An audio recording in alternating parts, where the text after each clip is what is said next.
Joyeux Hanouka. Nous sommes aujourd'hui le premier jour de Hanouka. Nous allons apprendre ensemble une loi étrange en rapport avec les bougies de Hanouka qui différencie des bougies de Shabbat. En effet, le traité Shabbat nous donne une règle assez particulière que pour les bougies de Shabbat, nous avons le devoir d'utiliser certaines huiles, certaines mèches, de s'assurer que ce ne soit pas une flamme qui saute, pour ne pas transgresser le Shabbat en essayant d'arranger la flamme, d'arranger la mèche, de verser l'huile du meilleur côté. Contrairement aux bougies de Hanouka, la loi nous dit que si jamais nous avons allumé les bougies de Hanouka avec une huile qui n'était pas forcément la meilleure et que quelques minutes après avoir allumé les bougies, la flamme s'est éteinte, nous n'avons pas le devoir de rallumer cette flamme et nous avons été quittes de la mitzvah, du commandement d'avoir allumé les bougies de Hanouka. Bien sûr, nous avons la coutume que si ça s'est éteint tout au début, dans la première demi-heure, nous rallumons les bougies. Mais d'après la loi, il n'y a pas de nécessité à le faire. Contrairement aux bougies de Shabbat, où nous devons particulièrement faire attention à avoir une bonne flamme, une bonne mèche, une bonne huile, pour qu'ils ne s'éteignent pas. Alors, la question est la suivante. Pourquoi une telle différence? N'est-ce pas le but même de Hanouka de propager le miracle? Et propager le miracle voudrait dire de faire en sorte que la bougie brûle, que la flamme brûle. Alors comment est-ce possible qu'il y ait une telle loi qui vient nous enseigner que si jamais la flamme s'est éteinte quelques minutes après l'avoir allumée, nous n'avons pas besoin de la rallumer? Le rabbi Lubavitch posa cette question dans un discours proche de Hanouka en 1959.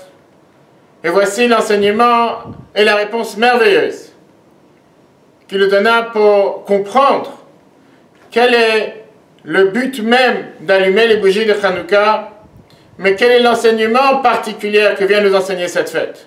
En effet, le régime helléniste qui existait à l'époque n'avait pas une opposition à pratiquer la Torah et les mitzvot tels qu'ils sont.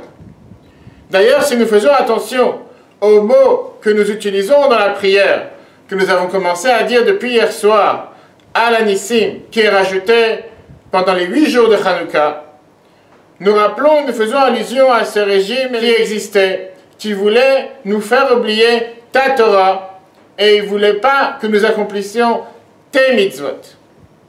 Et le rabbi demande la question, pourquoi avoir ajouté ici le mot ta Torah, tes mitzvot? On aurait pu dire tout court que ce régime à l'époque voulait empêcher le peuple juif de pratiquer la Torah et pratiquer les commandements. Pourquoi ici ta Torah et tes mitzvot? Et l'explication est la suivante. Il n'y avait pas d'opposition à pratiquer la Torah et faire les commandements. Ce qui dérangeait à ce régime helléniste, c'était de faire en sorte de se rappeler à chaque instant que c'est ta Torah, que ce sont tes commandements, qui veut dire, nous savons très bien que dans la Torah, nous avons 3 composants. Nous avons les mitzvot, qui sont les commandements logiques, on va dire les commandements de société, que même si la Torah ne nous aurait pas été donnée, certainement que nous les aurions mis en application. Nous avons les différents commandements qui sont plus des témoignages, pour se rappeler tel ou tel symbole. Le fait de faire Shabbat, la sortie d'Égypte, c'est un signe pour se rappeler la distinction que Dieu nous a choisi parmi les nations. Et c'est la raison pour laquelle il nous a donné cette Torah et ces commandements-là. Mais après, nous avons la 3e catégorie qui sont les décrets. Ces lois qui n'ont pas de logique, ces lois qui n'ont pas de raison. Et néanmoins, Dieu attend de nous de les faire parce que ce sont ses ordres et grâce à la pratique d'une mitzvah, nous nous attachons avec Dieu, même si c'est au-delà de la logique. Et ça, c'est ce qui dérangeait à ce régime helléniste à l'époque. C'était pas tant de pratiquer la Torah et les mitzvot.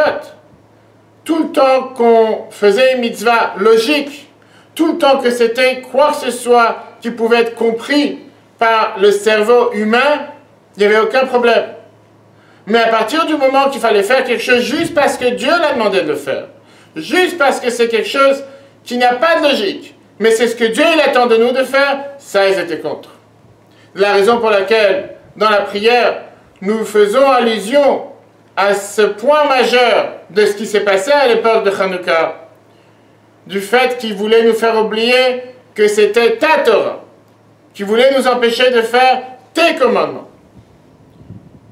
Et de là la raison pourquoi nous avons l'habitude, pendant Hanouka, de rajouter la lumière. Même si ce n'est pas compréhensible de manière logique. Parce que si le but est de propager la lumière, alors pourquoi ne pas la rallumer une fois qu'elle s'est éteinte? Pourquoi il n'y a pas une obligation de le faire? Justement parce que Hanouka, on ne cherche pas à faire les choses de manière logique. On cherche surtout à montrer que nous faisons la Torah et les mitzvot, même si c'est irrationnel, même si c'est quelque chose qui est plus haut que la logique humaine. Et grâce à ça, nous méritons de pouvoir repousser l'obscurité en rajoutant de la lumière jour après jour, ne pas se suffire de ce que nous avons fait hier, mais chaque jour rajouter une nouvelle bougie et une nouvelle lumière jusqu'à ce que le monde entier sera totalement imprégné de cette lumière avec la venue de Mashiach. N'oubliez pas d'allumer vos bougies chaque jour, une nouvelle bougie, depuis aujourd'hui jusqu'à, si Dieu veut, samedi soir prochain, les 8 bougies. Hanouka Sameach et à la semaine prochaine.